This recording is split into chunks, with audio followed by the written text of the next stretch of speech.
Imagine waking up on an October morning in 1571 to find the most powerful naval force in the Mediterranean on the brink of defeat. Points. The setting. The Gulf of Patras on October 7, 1571, was a stage set for a historic naval confrontation. Two fleets, vastly different in size and composition, prepared for a battle that would echo through time. The conflict. The Ottoman Empire, with its centuries-long dominance and fearsome naval record, faced the Holy League, a coalition of European powers. This was more than just a battle. It was a clash of empires and ideologies. The turning point. The 6 Venetian galleasses, massive ships mounted with heavy artillery, played an unexpected but decisive role. Their devastating broadsides broke the Ottoman line before it could close, changing the course of the battle. Discover the full story of Lepanto, where history pivoted on a single, fateful morning. Learn how a fleet and a few innovative ships altered the course of naval warfare and reshaped the future of the Mediterranean. Dive into this epic tale of courage, strategy, and transformation. The morning of October 7, 1571, broke gray and hostile over the Gulf of Patras. A wind from the east, cold and deliberate, pushed against the Christian fleet as it rowed westward from the mouth of the Gulf, bending every sail back against its mast and forcing the oarsmen to dig deep against the chop. The water was the color of slate. The sky above was the color of old iron. And stretching across 3 miles of open sea, moving toward the Christians with the confidence of a civilization that had not lost a major naval battle in 40 years, came the Ottoman fleet.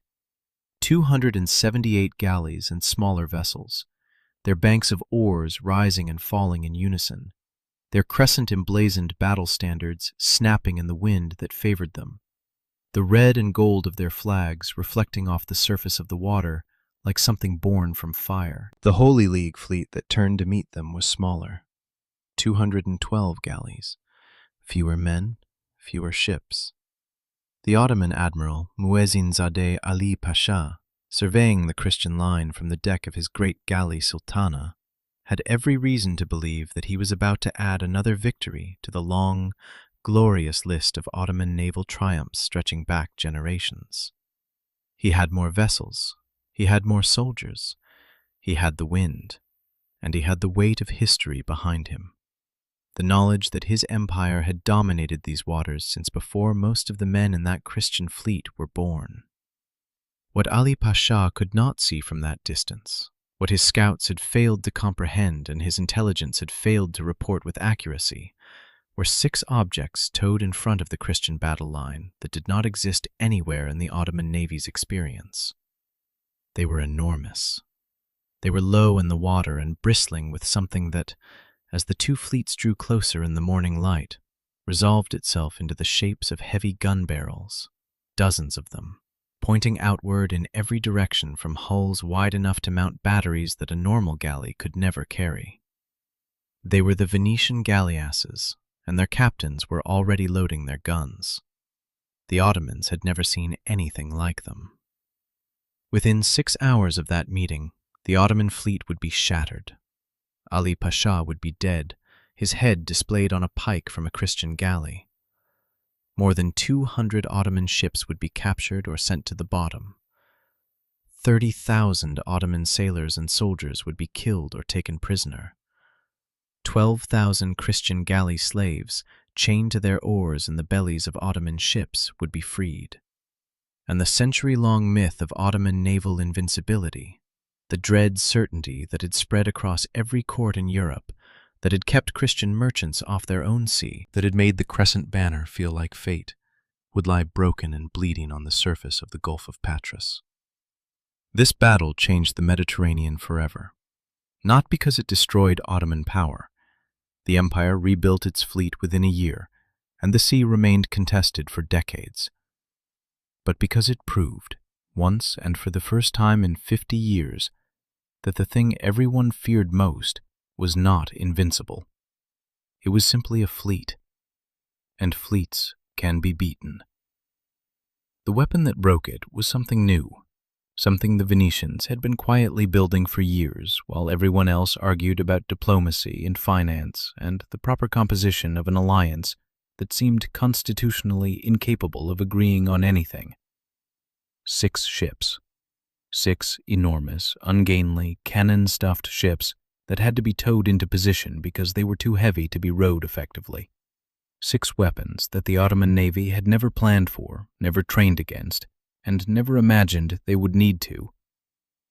This is the story of Lepanto, of the secret weapon that shattered the Ottoman Navy, of the last great galley battle in the history of the Western world, and of the October morning when the most powerful naval force in the Mediterranean learned that the future had already passed them by. The world before the battle. To understand the scale of dread that preceded Lepanto, you have to understand what the Ottoman Empire meant to Europe in 1571. Not what it means in retrospect, with the benefit of knowing how the story ends. What it meant in the moment, to the men who lived under its shadow and had no idea whether they were witnessing its peak or whether the expansion would simply continue until there was nothing left to expand into. What it meant to the Venetian merchant who watched his trading posts fall one by one to Ottoman forces. What it meant to the Spanish soldier told to prepare for a naval engagement against an enemy that had beaten every fleet sent against it for a generation. What it meant to Pope Pius V, kneeling in his private chapel every morning, praying for a miracle that showed no sign of arriving. The Ottoman Empire in 1571 was the most powerful state in the world, and it had been expanding for longer than any living European could remember. Constantinople had fallen in 1453, and from that moment the empire had grown in every direction with the relentless, accumulated momentum of an organism that had learned to feed on conquest. It had taken Serbia, Bosnia, and Albania. It had taken Hungary at the devastating Battle of Mohacs in 1526, killing the Hungarian king and most of his aristocracy in a single afternoon. It had besieged Vienna. Its corsair allies, the pirate lords of the Barbary coast, men like the great Hayreddin Barbarossa, had terrorized the western Mediterranean for decades, raiding Spanish and Italian coastlines, carrying off thousands of Christians into slavery, disrupting the trade that European cities depended on for their survival. At sea, the Ottoman record was particularly frightening.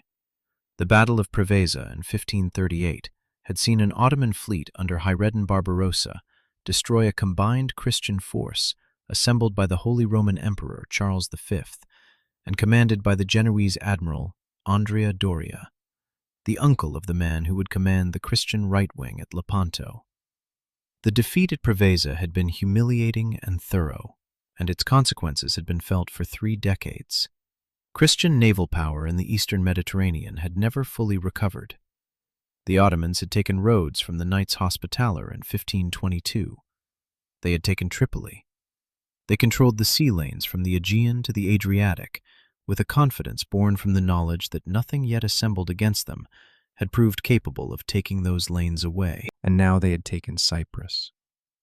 The island of Cyprus had been a Venetian possession for nearly a century, a crucial node in the Mediterranean trading network that Venice had built and maintained and defended as the foundation of its commercial empire.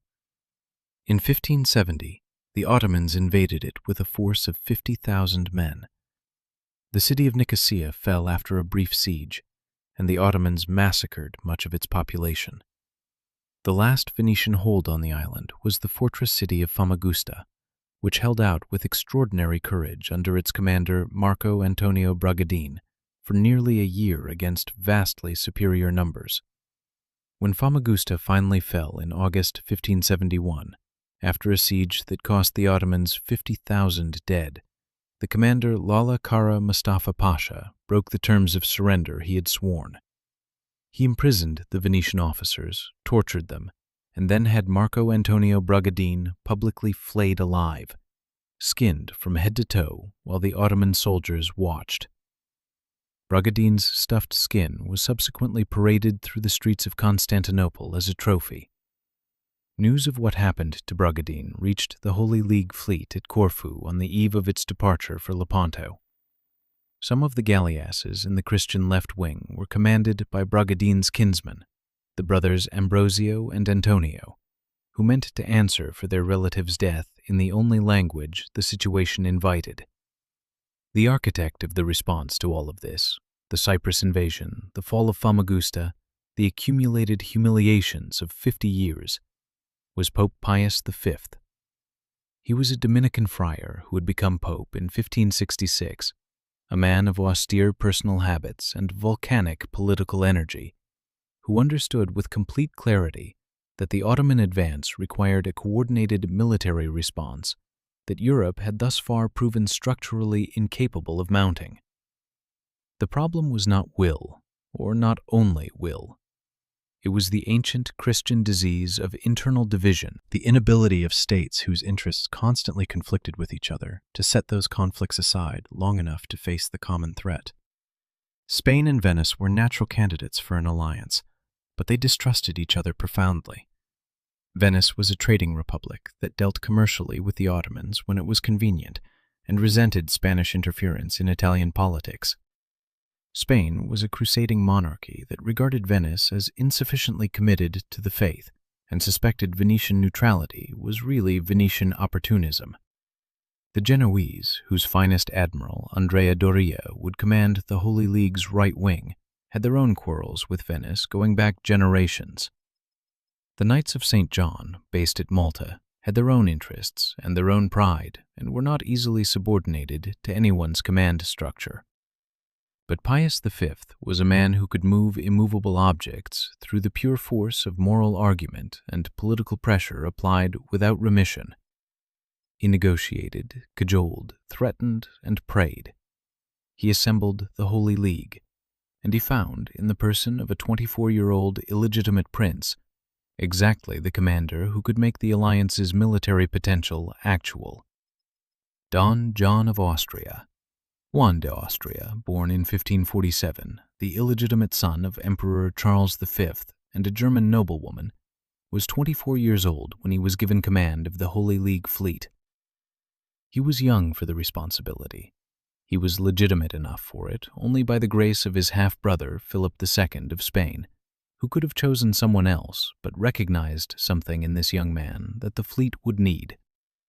Don John was what military historians call a fighting general, not a cautious administrator of resources, not a political animal calculating risks and protecting careers, but a man whose instinct in every situation was to close with the enemy and force a decision. He had suppressed the Morisco revolt in Granada in 1570 with a ferocity that left no doubt about what he was capable of. He had a genuine gift for personal command, for riding the deck of a ship in the middle of a naval engagement and making every man who saw him feel that the outcome was not in doubt. He also had the intelligence to understand what he did not know and to ask the right questions of the people who knew more than he did. The Ottoman commander, Muezzin Zada Ali Pasha, was an experienced court official who had been appointed Grand Admiral, Capudan Pasha, by Sultan Selim II. He was not a sailor born to the sea in the way that Hayreddin Barbarossa had been, not a corsair who had grown up on these waters and knew every current and hidden shoal.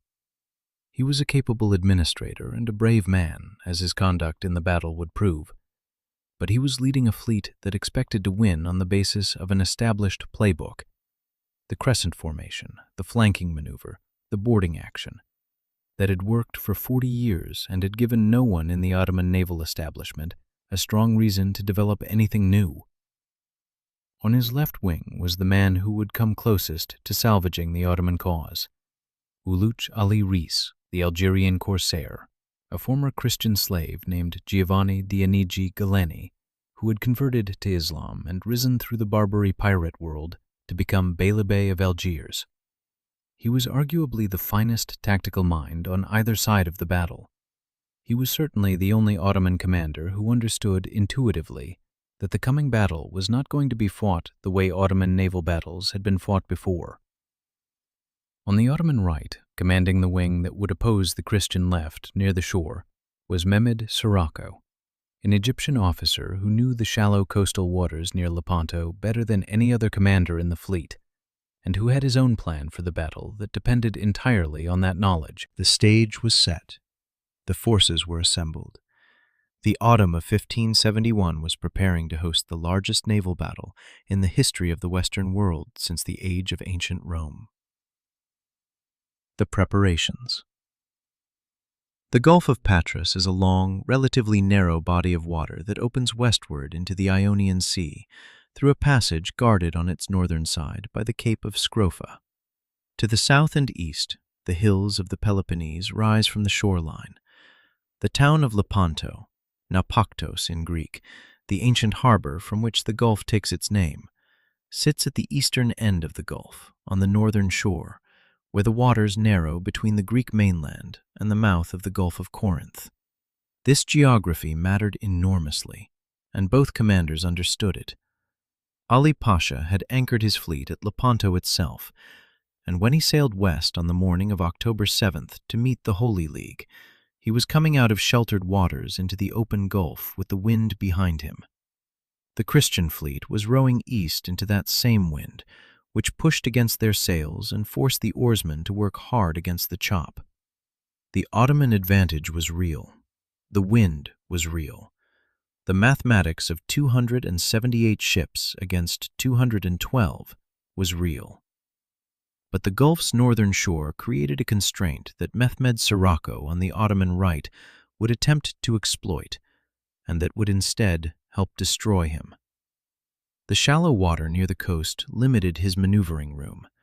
The sandbanks and rocky outcroppings that only he knew thoroughly were exactly the terrain on which he planned to trap the Christian left, but they were also the terrain on which his own ships would ground and founder when the battle went wrong. For his 6 galleasses, Don John had a specific plan. These ships could not keep up with the galleys.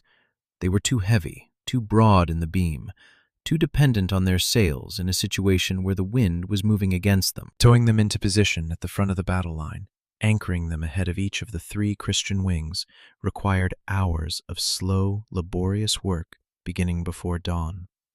The galleasses sat there, between the 2 approaching fleets, while the Ottoman fleet came on. And the Ottomans, as they drew closer, began to realize they were looking at something they had never planned for. A Venetian galleass displaced approximately 700 tons, compared to the 150 tons of a standard war galley. It carried a crew of nearly 700 men, half of whom were oarsmen working in organized shifts rather than in the desperate, exhausting, continuous pull of a battle galley. Most critically, it mounted artillery in a configuration that violated every principle of traditional galley warfare. Where a galley's offensive power was concentrated in its ram at the bow, the bronze-tipped ram that had been the decisive weapon of Mediterranean naval combat since the ancient Greeks, and supplemented by a handful of light, forward-facing guns, a galleass was a floating battery.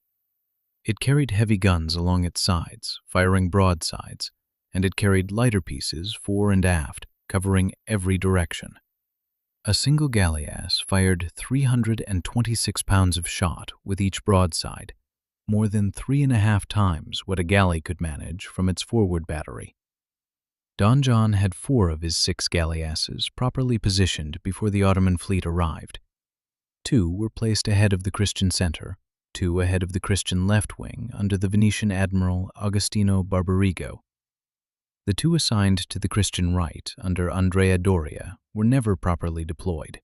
Doria was already being drawn south by Uluc Ali's feinting maneuver, and in the confusion, the galleasses never reached their assigned positions.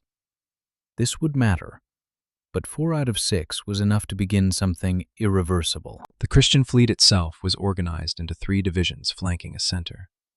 Don John personally commanded the center with approximately 70 galleys, flying his personal standard alongside the flagship Real, a magnificent vessel painted in gold and red and flying a banner from the Pope himself. To his left, closest to the northern shore, Agostino Barbarigo commanded 53 galleys. On the right, in the southward extending wing that was already being pulled away from the main line by Ottoman maneuvering, Andrea Doria commanded another 53. 38 galleys held in reserve under Don Alvaro de Bazan, the Marquis of Santa Cruz, sat half a mile behind the main line, watching, waiting to be sent where they were needed most. The troops embarked in the Christian galleys reflected the coalition nature of the Holy League. Spanish infantry, the finest heavy infantry in Europe, the veterans of the Italian wars, men in breastplates and helmets who loaded their arquebuses with practiced efficiency, formed the core of the boarding force. Venetian soldiers, Genoese, Knights of Malta, German volunteers, papal troops, 18,000 soldiers in total, and crucially, most of them armed with firearms. Arquebuses and muskets, ranged weapons that could kill at 30 yards rather than the 3 yards of a sword, that could tear through the light armor of an Ottoman sailor or soldier before he could close the distance to use his blade. The Ottoman troops were armed differently. The Janissaries, those elite infantry that were the empire's finest, carried the same firearms. But the bulk of Ottoman combat troops relied on bows.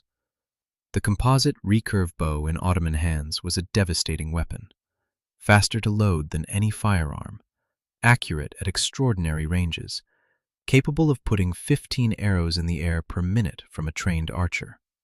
Ottoman archers had outclassed Christian crossbowmen for generations. But at Lepanto, Don John's forces were not carrying crossbows. They were carrying arquebuses that fired a lead ball with enough force to stop a man through the wooden side of a galley hull. The Ottomans' bows could not say the same. The night before the battle passed differently for the men of each fleet. In the Christian fleet, Don John ordered Mass celebrated on every ship before dawn, the priests moving in the guttering candlelight from deck to deck, the soldiers kneeling on planking that still smelled of the Ionian Sea and the weeks of provisions.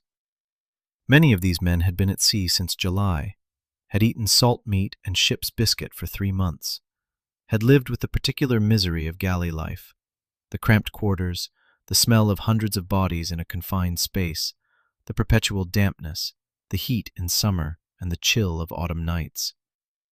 They were tired. Some of them were sick. Some had never been in a naval battle and had been trying not to think about what the next morning would demand of them. The priests gave them something to think about instead. They spoke of Cyprus. They spoke of Famagusta. They spoke of Bragadin, of what was done to him, of the crosses torn down and the churches desecrated, and the thousands of Christians carried into slavery in the holds of the ships, now anchored 50 miles up that gulf. There was no shortage of real atrocity to narrate. The men heard it, and some of them prayed, and some of them sharpened their blades, and some of them simply stared at the dark water and thought their own thoughts. Don John himself walked the decks of the Real in the hour before dawn. He spoke to the soldiers individually, not the formal grand speech of command, but the quieter thing, the man-to-man exchange that good commanders know how to deploy. He was 24 years old, and he had the gift of making people feel, in the moment of speaking with him, that the outcome was settled and all that remained was the work. It was not bravado, it was something closer to certainty, and certainty is more contagious than any disease. Among the galley slaves chained to their oars in the holds of the Ottoman fleet, the night passed in a different kind of prayer. Thousands of Christian men, captured in raids on European coasts or taken from ships or enslaved after military defeats, had been rowing Ottoman galleys for years, some for decades, their ankles raw against their chains, their backs broken from the labor. They knew a battle was coming because they could feel it, in the changed rhythm of the fleet's movement, in the orders they heard shouted above them, in the absence of the usual routine. They could not do anything with what was coming except survive it and hope. For the 6 galleasses anchored in front of the battle line, dawn revealed the Ottoman fleet already forming its battle order. Their gun crews began their preparations in the gray light with the focused efficiency of men who had drilled for exactly this moment. The silence that preceded the collision was brief, and then it ended forever. The battle. They saw each other at first light, 2 colossal formations of ships moving toward each other across the gray water of the Gulf, each fleet extending 3 miles from wing to tip, filling the horizon from north to south with the shapes of hundreds of galleys, the colored banners of a dozen nations and twice as many noble houses, the glint of armor and the flash of oar blades catching the morning light. The sound began before the ships were close.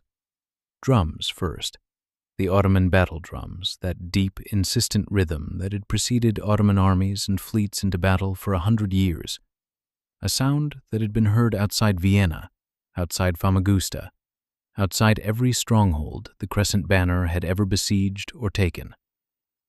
The sound carried across the water with its full intended weight, its message requiring no translation. The Ottoman fleet was confident. The Ottoman fleet always arrived to the sound of drums, and the drums said, "We have done this before, and we will do it again." From the Christian galleys, an answer. The deep boom of a single cannon shot from the Real, Don John's personal signal, the prearranged announcement to every ship in the line that the flagship was visible and the fleet's commander was ready. Then, mass noise, the sounds of 300 galleys worth of oarsmen finding their rhythm, the creak of oarlocks and the plunge of blades, the shouted orders of boatswains keeping the stroke, the metallic sounds of armored soldiers moving to their boarding positions on the foredecks, the click and snap of arquebus locks being checked and rechecked and checked again. The wind had been against the Christians all morning. Then, at approximately 10 o'clock, it died. It did not reverse, it simply stopped, the Ionian wind dropping to nothing in the span of a minute, leaving the Gulf suddenly entirely still, the sails of both fleets going slack at once. And then, slowly, almost experimentally, it reversed.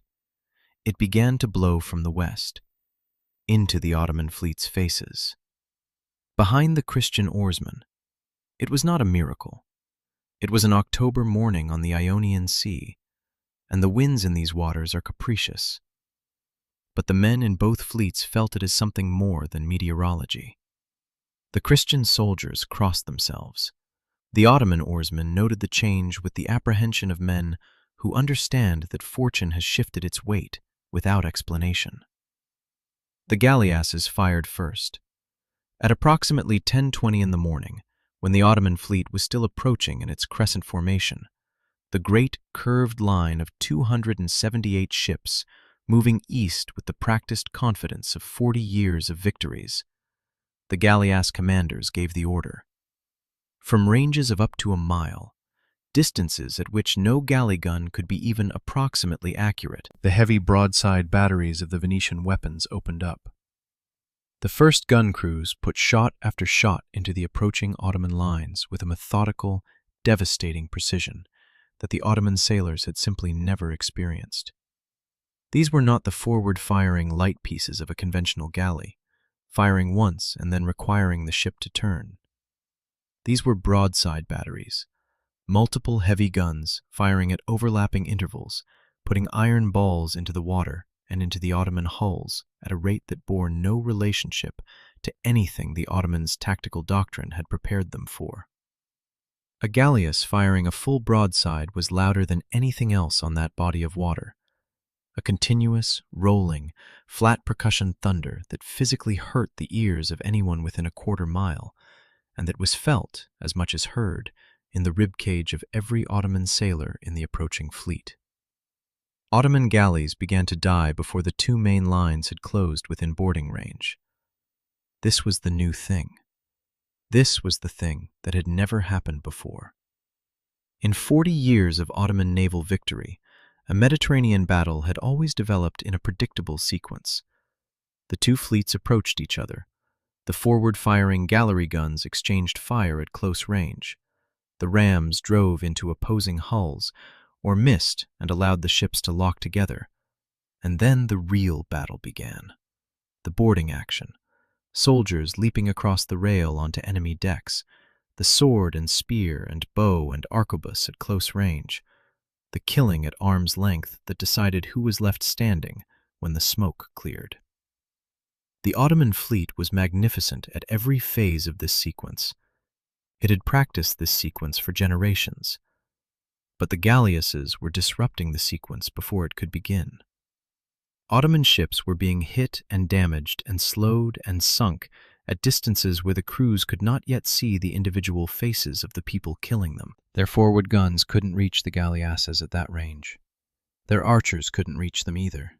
The Ottoman commander shouted orders to change course, to maneuver around the galleasses, to find the gaps in the forward line, and push through before the damage mounted further. But galleys in formation maneuver slowly, and the Ottoman fleet was already in its battle formation, its ships packed tightly in the crescent line, and the options available to individual captains were limited by the ships on either side of them. Some ships tried to turn, some turned into each other. Some pressed forward into the fire because pressing forward was what their orders said to do, and their commanders had not yet been killed and they could think of nothing else. Within 20 minutes, the forward Ottoman formation had been broken. Not routed, broken.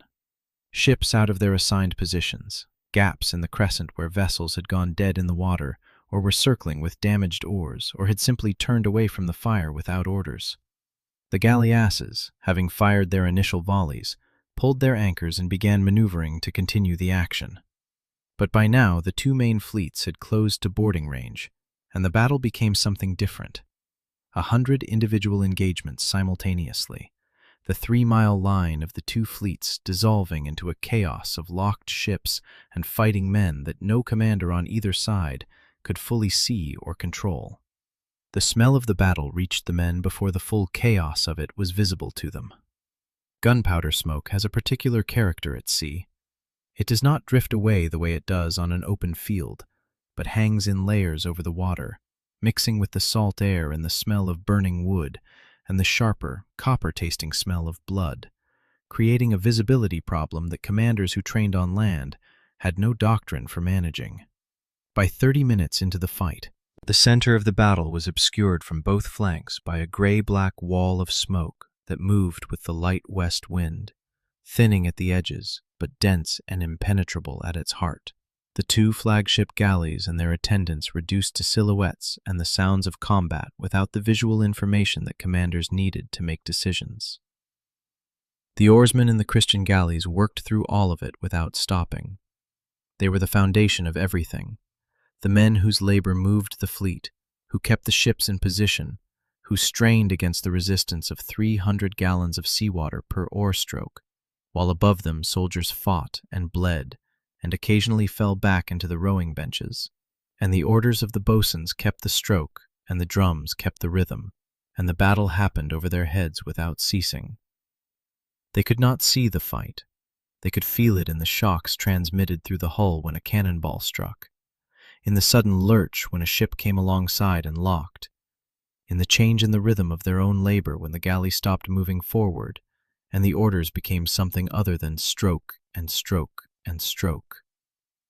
By mid-morning, the Christian left wing was in crisis.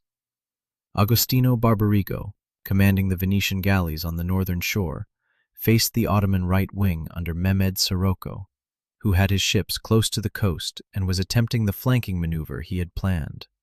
Driving north, hugging the shallows that only he knew, trying to get behind the Christian left and crush it between the shore and the main Ottoman line.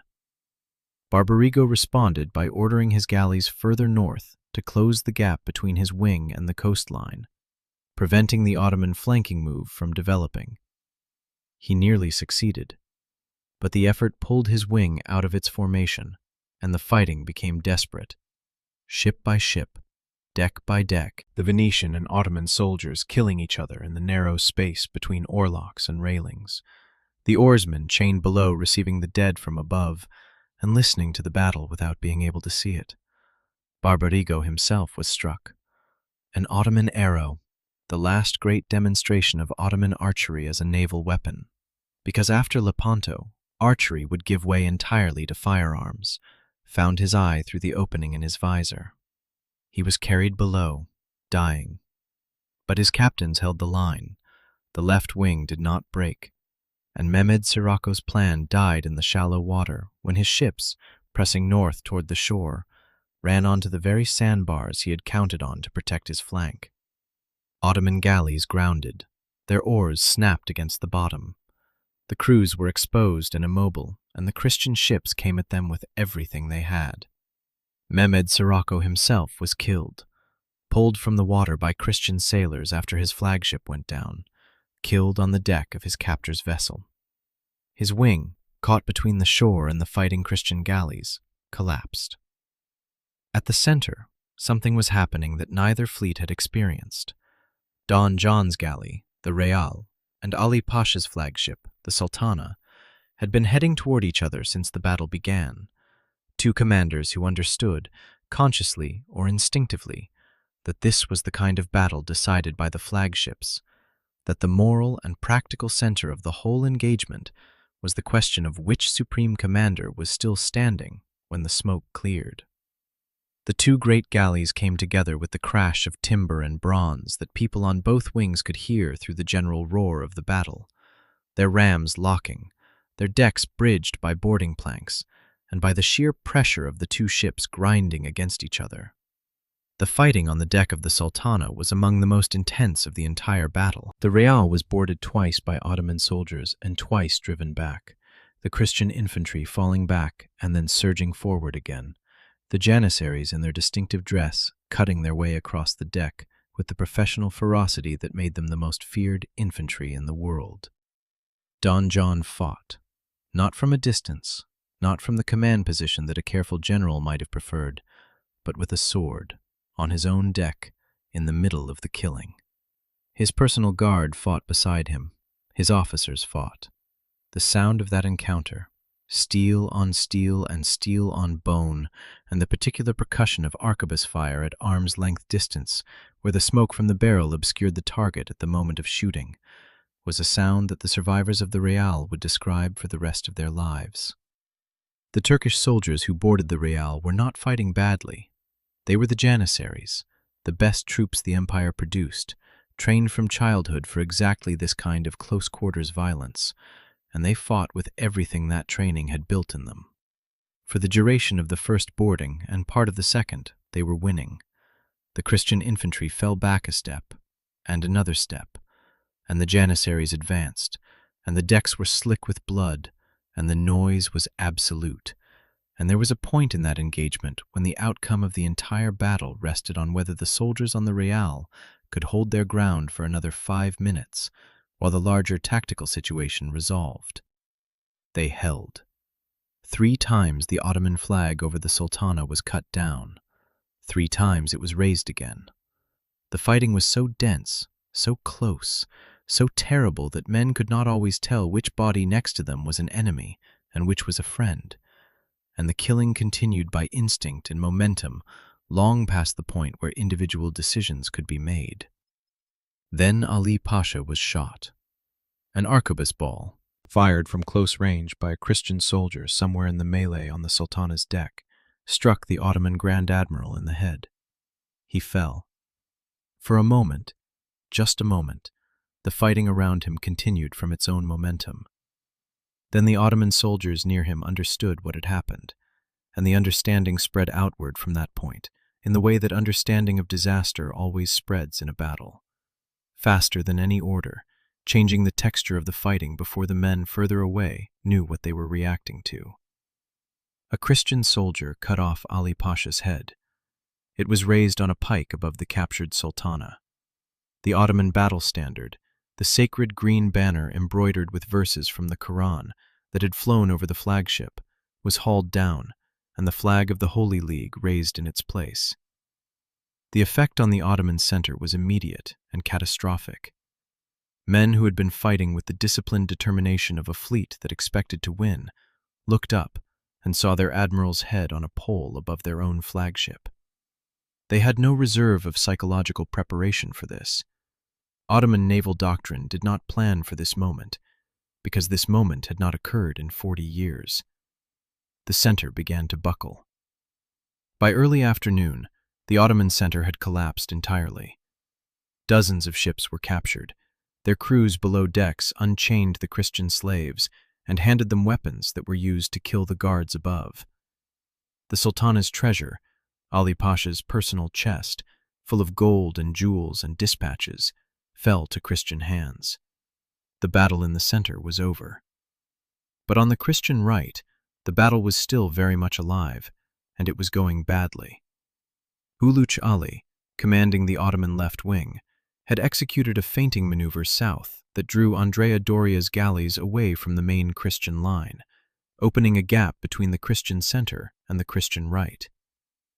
Doria, a cautious commander who feared being flanked as much as he feared a direct engagement, kept moving south to cover his flank.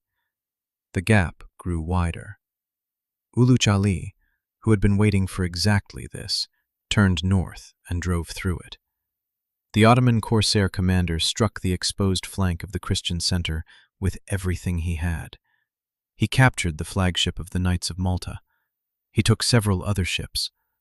For a terrifying period in the early afternoon, when the Ottoman center was already breaking, but the Christian right was in disarray, and the gap in the line was real and widening, Lepanto could still have produced a different result. Not an Ottoman victory. The center was too far gone for that. But something messier, bloodier, and less complete on the Christian side. What stopped Uluç Ali was the reserve. Don Álvaro de Bazan, the Marquis of Santa Cruz, had 38 galleys that had not yet been engaged. He had been watching the battle from his position half a mile behind the main line, assessing, calculating, waiting for the moment when the reserve could be decisive rather than merely useful. That moment had arrived. He drove his galleys into the gap, hitting Uluç Ali's penetrating force from the unexpected direction, and the combination of the counterattack and the collapse of the Ottoman center, which left Uluç Ali with no support on his flanks and no flagship to report to, forced the Algerian corsair to make a decision. He made the right one. Uluç Ali gathered his remaining ships, perhaps 60 galleys, and withdrew. He did not rout. He did not panic. He retreated in good order, the Algerian admiral refusing to sacrifice his command in a battle that was already decided, already lost, already becoming the kind of catastrophe that would define the Ottoman Navy's relationship with itself for the next generation. He took his flag of Malta trophy with him. He set course for Constantinople. The battle was over. The silence that followed was not actually silence. 3 miles of sea covered with the wreckage of 200 ships and 30,000 dead men does not produce silence. It produces a different kind of sound. The sound of things ending. The sound of fire on wood and the groaning of hulls working in the swell and the distant diminishing oar splash of the last Ottoman ships pulling away through the smoke. Don John of Austria stood on the deck of the Real and looked at what the day had made. The immediate aftermath. The counting began before the smoke had fully cleared. The Ottoman fleet had lost over 200 ships, approximately 80 sunk and 130 captured, their hulls hauled into the Christian lines or secured with boarding parties while the fighting was still flickering in the southern part of the Gulf. The losses in men were staggering. Somewhere between 15,000 and 20,000 Ottoman sailors and soldiers died at Lepanto, killed in the fighting on the decks and in the water and in the burning of ships too damaged to be worth saving. Another 8,000 were taken prisoner. The Grand Admiral's head was still on its pike. The sacred green banner of the Sultana was already being packed for transport to Rome, where Pope Pius V would receive it as the material evidence of a miracle he had prayed for. 12,000 Christian galley slaves were freed. 12,000 men who had been chained to Ottoman oar benches, who had rowed through battles and storms and years of Mediterranean voyaging, without the prospect of freedom visible in any direction, stood on the decks of captured ships in the October afternoon and understood that the thing they had stopped believing would happen had happened. Some of them were so weak from years of captivity that they had to be helped to stand. Some of them had been slaves long enough to have forgotten the languages of the countries they came from. The Christian losses were real and painful. Approximately 7,500 dead, 8,000 wounded. Agostino Barbarigo, the Venetian admiral of the left wing, who had closed the coastal gap and held his line against Mehmed Sirocco's flanking maneuver, died of his arrow wound later that day, still on his flagship, surrounded by the officers who had fought under him. He had not broken. His wing had not broken. It was enough. Among the wounded was a young Spanish soldier named Miguel de Cervantes, 24 years old, who received 3 gunshot wounds in the fighting, 2 in the chest and 1 in his left hand, which the wound and its infection eventually left permanently disabled. Cervantes would later describe Lepanto as the greatest event that past centuries had seen or future ones could hope to witness. He called the day he lost the use of his hand the most glorious of his life. The man who would write Don Quixote had spent his most formative hours in the smoke and blood of a galley battle in the Gulf of Patras, and he carried that day inside him for the rest of his life. The battlefield itself, as the afternoon of October 7th gave way to evening, was a vast field of wreckage extending 3 miles across the mouth of the Gulf. Galleys with their oars burned away, masts standing in the water at angles, their sails still attached and floating, slowly waterlogging. The bodies of the dead, thousands of them, drifting with the current. Planking and barrels and ropes and the personal effects of men who had started the day in the service of 2 different empires and had ended it as debris. The water was dark with what the day had done. Don John, surveying this landscape from the Real as the light failed, was 24 years old. He had commanded the largest naval engagement in the history of the Western world since antiquity, had faced a fleet larger and more experienced than his own, and had won decisively. He would not live to see 50. But on this October evening, with the wreckage spreading around him and the 12,000 freed slaves finding their way to the surface of the ships he had taken, he had already done the thing for which history would remember him. The 6 Galleasses rode at anchor in the gathering dark. They had done their work. Their gun barrels were hot. Their decks needed cleaning. They were still, as they had been all day, too heavy to maneuver without assistance, dependent on the wind and the tow lines that had placed them and the morning's calm that had let them stay. They were ungainly and limited, and they required towing, and they fired too slowly for what came after. But they had broken the Ottoman line before the Ottoman line could close, and that rupture had been the first fact of every other fact that followed. The legacy. The news reached Rome 12 days later, brought by a fast ship that entered the Tiber to find the city already burning with celebration. Pope Pius V, according to witnesses, had turned from a meeting in mid-sentence and announced, with the certainty of a man describing something he had already seen, that the fleet had won a great victory. The story may be legend. The reaction was not. Rome celebrated. Venice exploded in days of ringing bells and public thanksgiving. All across Catholic Europe, the joy was the joy of people who had been waiting a very long time to believe that the thing bearing down on them could be stopped. But the Ottoman Empire rebuilt its fleet within a year. By the winter of 1571, Ottoman shipyards were working around the clock. By spring 1572, they had launched over 150 new galleys. The empire's industrial capacity, when directed at a naval problem, was staggering. It had access to the timber of Anatolia, the skilled workers of Constantinople and the Aegean ports, the organizational machinery of an imperial administration that had been producing warships for a century. Uluç Ali, who had brought his 60 ships home to Constantinople in good order and had told the Ottoman court exactly what he had seen, was appointed Grand Admiral and immediately set about reforming the fleet along the lines of what Lepanto had revealed. Bigger ships, more guns, infantry armed with firearms rather than bows. The strategic consequences were more complicated than the simple joy of the victory suggested. Venice, exhausted and financially devastated by the loss of Cyprus and the costs of the war, made a separate peace with the Ottomans in 1573, ceding Cyprus formally and paying a war indemnity. The Holy League, deprived of its most important naval partner, dissolved without achieving any further military objectives. The gains from Lepanto were not followed up in the way that a different alliance, with different politics, might have followed them up. And yet the battle mattered, profoundly, permanently, in ways that extended far beyond the immediate military situation. What Lepanto destroyed was not the Ottoman navy, it was the Ottoman navy's myth.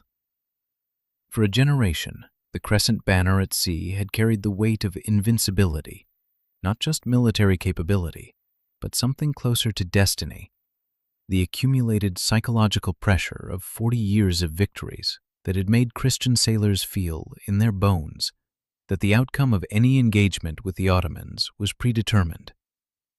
That myth died on October 7th, 1571. It did not come back.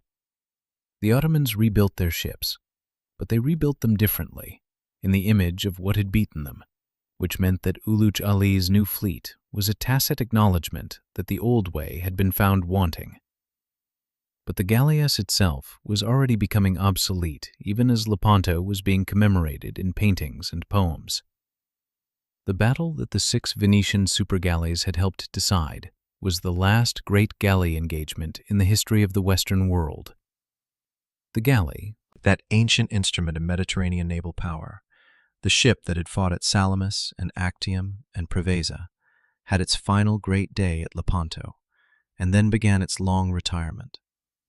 The future belonged to ships that could cross oceans, vessels carrying full sailing rigs and broadside batteries, ships that did not depend on oarsmen, and therefore did not need to stay within range of food and fresh water.